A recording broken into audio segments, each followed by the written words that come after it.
kang nakitang maganda. Sapon, anong gagawin? A. Kukuhain, tatakbo agad. O letter B, papabayaan lang to at aayahin. O letter C, dadalhin to sa police station. O letter D, bigay sa mga magulang. O letter E,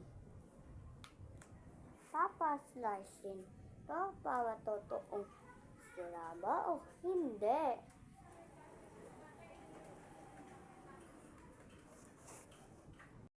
Namili kayo kung ano gusto nyo. Comment lang sa comment section.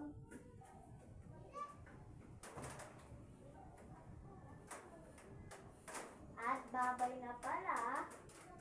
Bababa na ako, guys. At bigla akong tataas. Ulit.